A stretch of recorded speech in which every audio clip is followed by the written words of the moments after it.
Welcome back, everybody, to Pick and Roll. Apologies for the delay in getting started here, but we are putting some work in behind the scenes to get this show ready for 2 free picks today in hopes of having a bounce back Thursday on the slate. Indeed, let's have a day here. Thank you so much for your patience and for joining us today on the channel. This is the show that goes live every weekday morning right here on the Board YouTube channel. You can also get it a little bit later on in audio form, whichever podcast platform is your favorite. But for the YouTube live viewers, please make sure to smash that like button. Let's try to get to 100 likes once again on one of these streams. And if you have been enjoying, you've been catching, subscribe to the channel, perhaps tell a friend about the show. All right, we're a little bit late, so let's not delay you guys. Let's get into the picks that we have today. We are going to MGM with a player with a SGP, and we are going to ESPN bet for a straight player prop available at different prices depending on where you are shopping. But first of all, we are going to the Blazers and Cavs. We have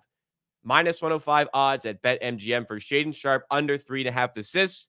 And for the Cleveland Cavaliers money line, ESPN bet users can also just bet this over there and probably get a better price. But Sharpe under 3.5 assists, Cavs money line. Second bet is in the Clippers and Warriors game. We're going with a Kevon Looney player prop under 19.5 points, rebounds, and assists for minus 105 odds. That's actually at ESPN bet. I'll adjust the graphic here.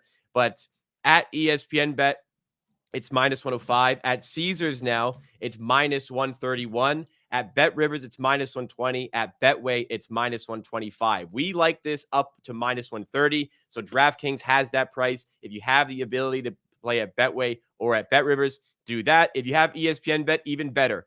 That is the method that you should be going with. But we're playing minus 105. Feel free to take it to minus 130. All right. Mouthful's over. Let's go over to Pips for this first bet. Tell us about this Cavaliers bet and Blazers bet, why you like it.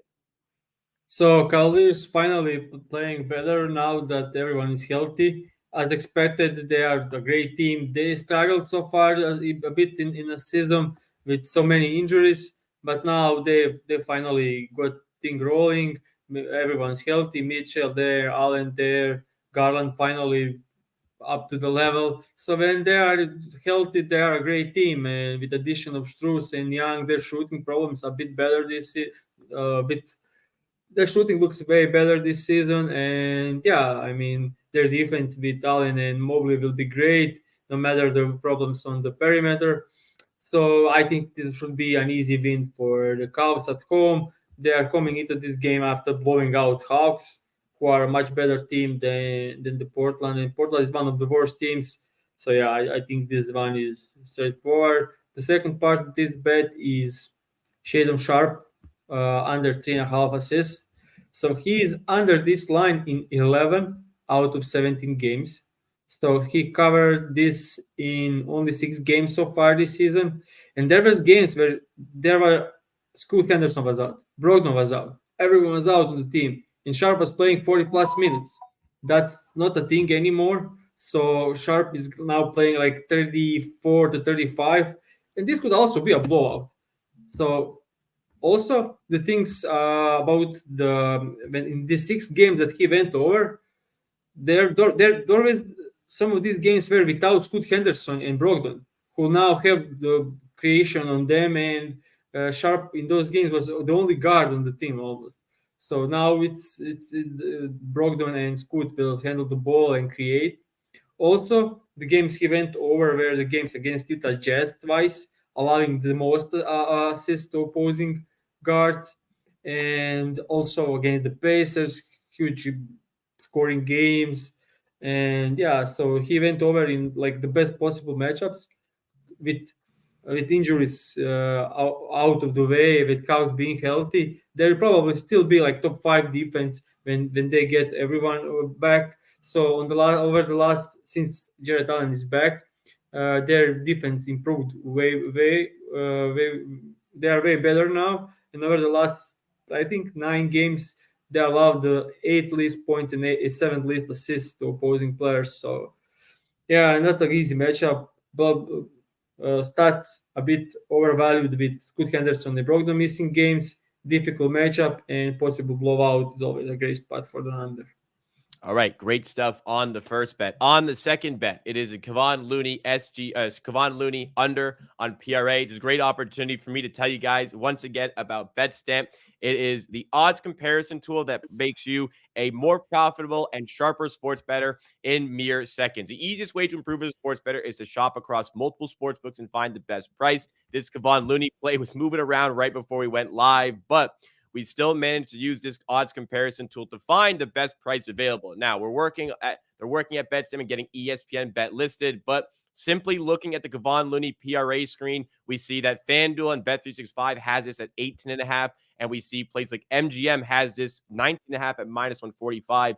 But we can look to see Bet Rivers has it minus 120, Betway minus 125, and Barstool, actually, this would be considered ESPN bet. So that has it at minus 105 over there. So if you want to become a smarter sports bettor, you need to have all of these sports books available at your disposal so that you can ensure you're finding the best price for all of your sports wagers. If you're signing up to a new sports book, we encourage you to use our affiliate link. It is in the QR code in the top right corner of the screen right up here. It's also linked in the description, betstamp.app/the board. If you're going to be signing up to a new sports book anyways to maximize your profits, use our sign up link and we get a little bit of extra support on the show, regardless of if you're winning or you're losing on that. We get it just for the sign up. So we're not taking money just off of losing players. All the players that go over there, we want you to win over there and you can support us in the process. But Pips, talk to us about this Kevon Looney play. Why are you going with his under today?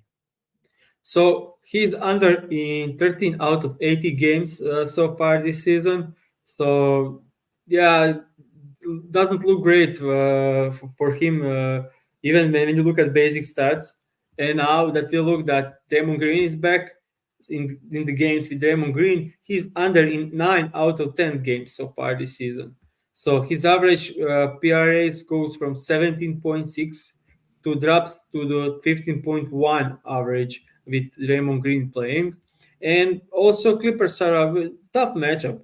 They allow the fifth least points to centers, and he will be probably like trying to box out Zubac, not trying to get the rebounds, but actually trying to box out Zubac in this game. Clippers are on back to back, and this should be a bit slower paced game, so that's great for less possessions and less rebounding chances, scoring chances.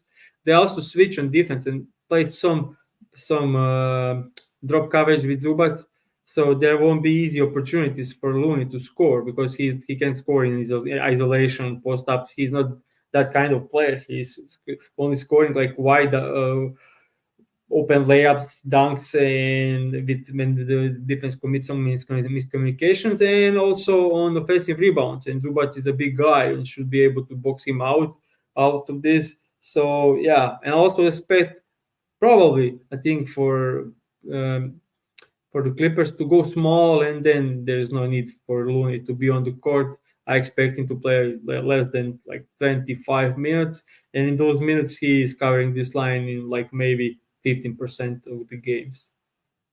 All right, so there we have it, the two bets today, the Cavs and Sharp SGP, and we have the Kevon Looney on the under PRA. We'll recap those as we always do at the end of the show, but a little bit of a discussion piece for today. We'll be talking about this a little bit more in depth as well later on today as me and Kirk Evans go live at 2:30 right here on this channel as well, or the same podcast feed. But for this show here, Pips, we wanted to talk about the Detroit Pistons. They started 2-1 this season.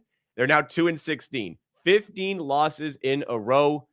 We knew they weren't very good, but perhaps we didn't know that they were this bad. Why has it been so bad after the investment in a new head coach in Monty Williams? So first off, I don't know if Monty actually wanted to be there. He wanted to take a year off. Then they offered so much money that he couldn't resist. Then he took the money. They added Silas, and it's like watching Rockets last season. Like Yeah. there is no accountability. They are just not trying hard. If you look at their defense and some possessions, it's just crazy stuff. So you have all these like little pieces that are actually good defensive players, but together they don't work at all. Like they like don't care. Like if you don't go back in transition, you won't get benched. You won't be like cursed or anything like it usually happens in the NBA with better teams. Also, Cade is a bit overvalued now. Like he's just scoring bunch on low efficiency and doesn't create much for his teammates. They have shooting problems on the team. I don't know. Before the season started, I looked like Duran, Outsar, Cade, Ivy. Like, okay, Sasser. Okay, like this could be a very fun team to watch. They have a bit of everything in there, but as season goes on, like they started the season, won 2 out of the first 3 games and then lost 15 straight games. And they are not even close in those games. Like they lost last 3 games by 30, 23, by 19 against the Washington Wizards at home and then blown out by the Lakers.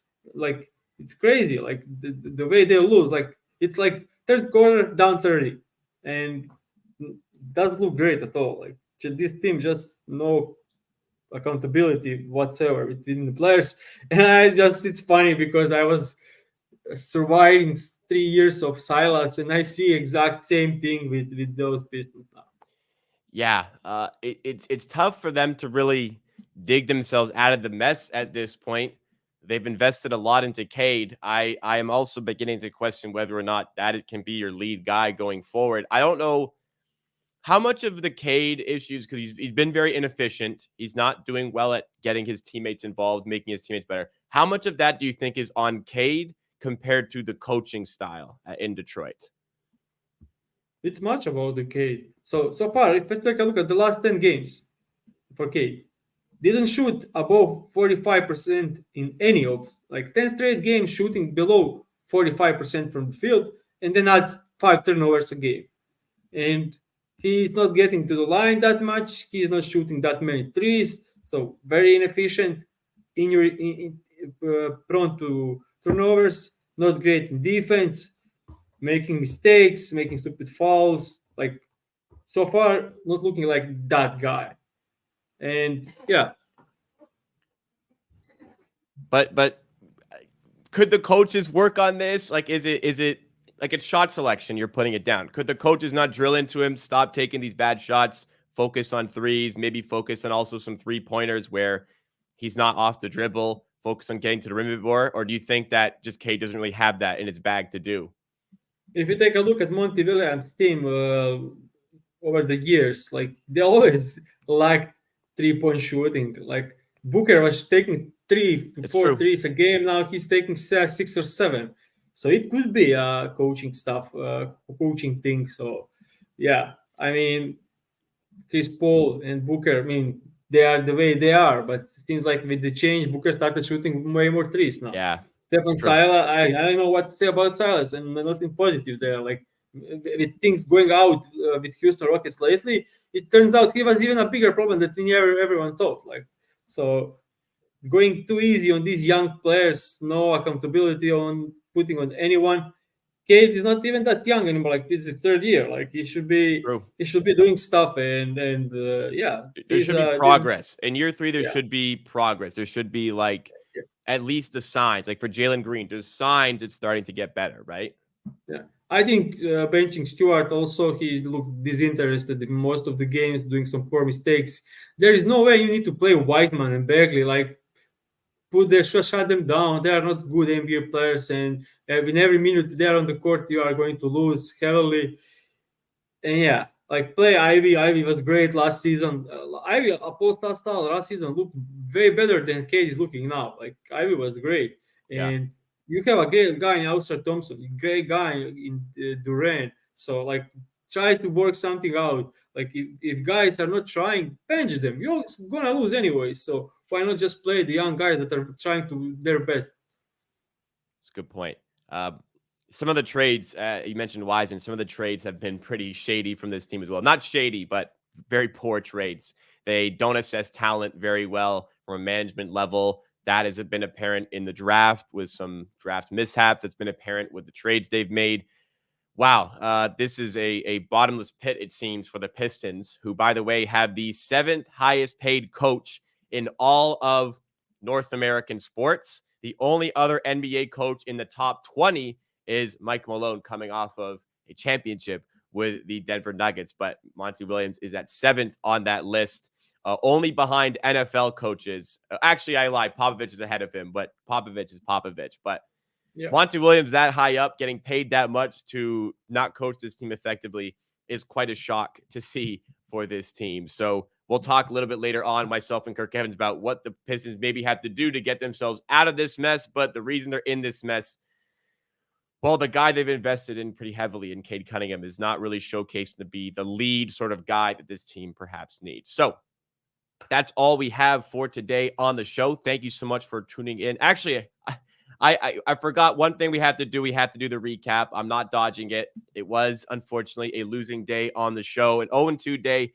Have not had one of these ones in a while, but Banchero on our SGP really just did not get himself involved in this one. He finished with his second lowest scoring game in his NBA career. I think I saw somebody say in the chat, yeah, lowest scoring game of the season, second lowest in his career thus far. What was going on with Banchero yesterday? It felt like he wasn't really interested in even playing in this one, let alone scoring. I mean, there is no words to say. Like, he was standing in the corner and not doing anything, just watching the game, not even calling for the ball. So, like, not getting involved. I mean, terrible game. Like, you can do anything about it. Like, sometimes you bet on the guy over and he just decides I'm taking this one off, and he certainly did exactly that. Like, played terrible, made some terrible turnovers, got benched. Then it was a blowout, never came back. I mean, totally deserved, uninterested in the entire thing. And he was coming back from 5 straight games with 23 or more points, winning a week player of the week on the East. Yep. Wizards are the best matchup, as we saw. Like, Frank Wagner was aggressive and scored 30 easily. And yeah, I was deciding between him and France, and I was like, okay, Banchero is in great form. This will be easy. Should have win. Didn't care. Nothing to do there. Yeah, that was a tough one to swallow. The other one was we lost. I mean, it was a low scoring and it was a blowout in the Grizzlies Jazz game. Desmond Bane misses his number by 3 points. Jordan Clarkson misses his number by 3 points. That's the minutes here. I have it up. Desmond Bane played. He actually got a good amount of minutes still. Jordan Clarkson only gets 27 minutes. But yeah, tell us about this game and where this one went wrong. This actually looked pretty good. Like, with It did, 6 minutes into the second half, we had Clarkson at 12, Bain at 17. So we only needed like 3 more points for both from the That's rest where of they the finished. game. Yeah, and Clarkson didn't like play like 5 more minutes, and Bain played a bunch of minutes, but missed like 4 straight open threes to cover. And yeah, but the thing about this game is Utah Jazz are terrible. Like, I think they are now with Lowry out, they are losing on purpose. Like, what they are, this lineup, they came up with Kessler off the bench, starting this, like, I don't even want to say about it, but it looked terrible, and I don't know how they even stayed that long in the game, but yeah, very poor game. Like, every possession took like 20 seconds for either team to came up with something, because their offense suck on both sides. So I didn't expect that kind of, like, I expected a bit more pacey game, and yeah. So unfortunate there. We will look to bounce back today. There are 2 free picks that we have on our tickets for today. First of all, it's in the Blazers and the Cavs game. We're going with an SGP minus 105 at MGM. It is Shaden Sharp under 3.5 assists, and you can get the Cavaliers money line with that for those minus 105 odds. Check ESPN Bet, of course, to see if a better price is available over there. Second play, we're going to ESPN Bet for this one.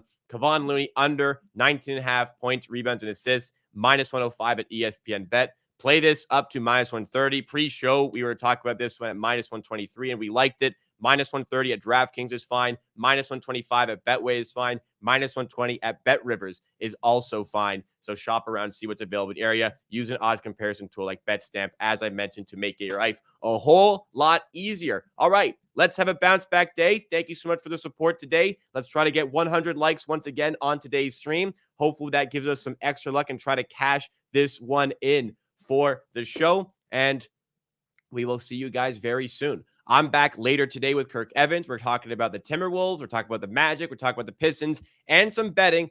And me and Pips back tomorrow, same time, with a big SGP, potentially bonus bet for the Friday show. I'm sure you're excited. I'm very excited for that one. And we hope to see you then. Thank you again, everybody.